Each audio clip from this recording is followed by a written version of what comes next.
Gereja yang memberikan kehidupan, orang datang itu bisa merasakannya. Mereka bisa rasa dijamah Tuhan. Kok bisa terharu lalu aku kok kepengen nangis? Padahal lagi puji-pujian, belum deep worship. Nah itu terjadi tidak otomatis. Saya akan bagikan ada 10 DNA dari Life Giving Church. Kita semua punya tanggung jawab untuk menghidupi nilai-nilai ini. Kalau Anda hidupi, gereja kita ini akan menjadi gereja yang menghasilkan atau memberikan kehidupan. Yang keenam, jemaat yang memuridkan dan bermultiplikasi. Pergi dan jadikan semua bangsa muridku, kata Yesus. Penginjilan kita itu bukan hanya sampai berhenti orang itu terima Yesus, titik.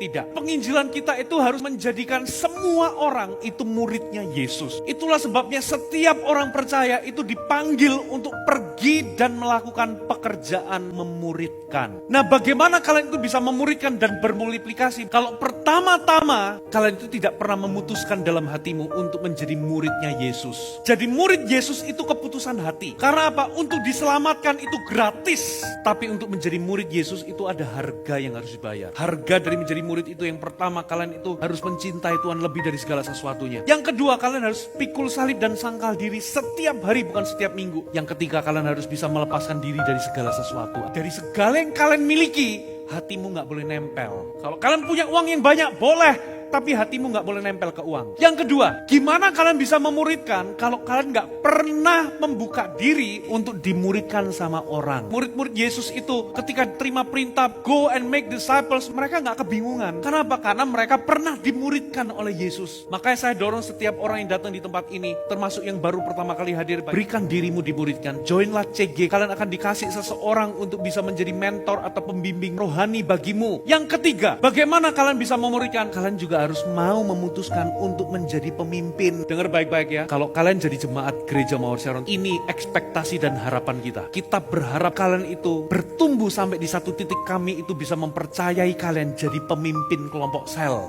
Aduh Kofuji, aku gak mau. Aku mau jadi jemaat biasa aja. Ingat loh, Kofuji udah berkali-kali ketemu sama orang. Suatu kali ada bapak-bapak datang sama saya, dia ngomong begini, Kofuji, sebetulnya saya ajak makan siang sama Kofuji, tujuannya adalah kami mau menolak untuk jadi coach. Karena dia CGL di family, dia mau menolak jadi coach. Karena kita itu ngerasa kayaknya Kofuji ini bakal tantang kita. Jadi sebelum Kofuji nantang saya ngomong, saya nggak mau jadi coach.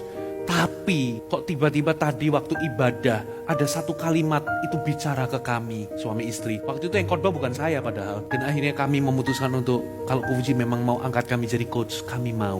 Tepuk tangan bagi Tuhan. Kenapa? Karena ada Tuhan di gereja ini. Kalau kalian ketemu sama Tuhan, pasti kalian akan ketemu sama panggilan. Karena itu kehendak Tuhan. Ketujuh, jemaat yang mahir bekerja sama dan tahu menundukkan diri. Kalian mau kita ini melakukan perkara-perkara besar, kalian harus mahir bekerja sama. Persatuan itu penting, karena di tempat di mana ada persatuan, di situ perkara heran bisa terjadi. Tahu nggak Menara Babel? Tuhan itu ngomong mulai hari ini tidak ada satupun yang mereka rencanakan itu gagal. Kenapa? Karena mereka bersatu. Moral of the story, kalau kalian bisa bersatu, apalagi untuk melakukan kehendak Tuhan, perkara heran bisa kita lakukan. Perkara besar untuk menjangkau generasi ini bisa kita lakukan. Jemaat AOG harus menjadi jemaat yang mahir bekerja sama dan tahu menundukkan diri. Ketika kalian bergereja begini, pastilah ada orang atau ada sistem atau ada pemimpin yang mungkin bisa melakukan kesalahan. Disitulah ujiannya, apakah kalian tetap bisa tunduk sama orang itu? Kalau kalian itu bisa bersatu, sepakat, di situ kuasa Allah dinyatakan. Memang di gereja itu gesekan itu pasti ada. Tapi tidak berarti kalian itu jadi gosip kesana sini, gak terima, lalu memecah belah orang, menghasut orang, lalu terjadi perselisihan, lalu terjadi perpecahan. Itu dosa besar di mata Tuhan. Kita harus jaga gereja. Yang ke-8, jemaat yang sejati dan hidup dalam integritas. Jangan hidup dalam kepalsuan. Jangan pakai topeng ataupun bermuka dua. Orang yang bermuka dua itu capek. Jangan di gereja seperti malaikat, keluar seperti Lucifer. No.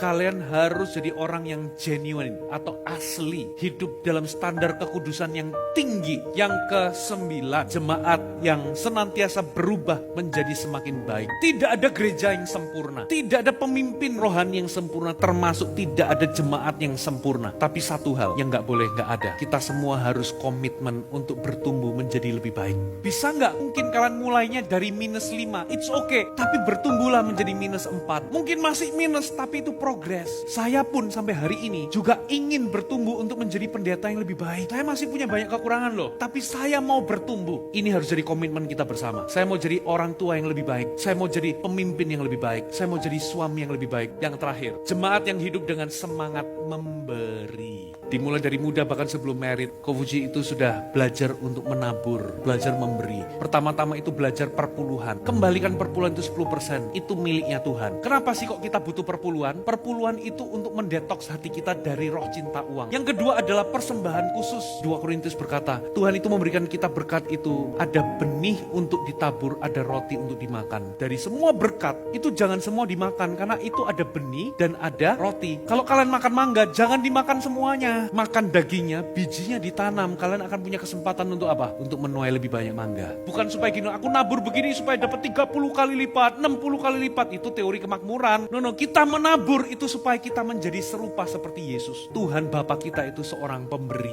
Amin. Saudara, kita semua punya tanggung jawab untuk menghidupi nilai-nilai ini. Kalau Anda hidupi, betul-betul hidupi, gereja kita ini akan menjadi gereja yang menghasilkan atau memberikan kehidupan. Bukan memberikan kematian. Orang datang malah kering, kerontang kerohaniannya. Tapi begitu mereka datang, mereka join dalam CG, mereka join dalam komunitas kita, atau mereka datang di kebaktian kita, mereka itu mengalami kehidupan. Ada amin?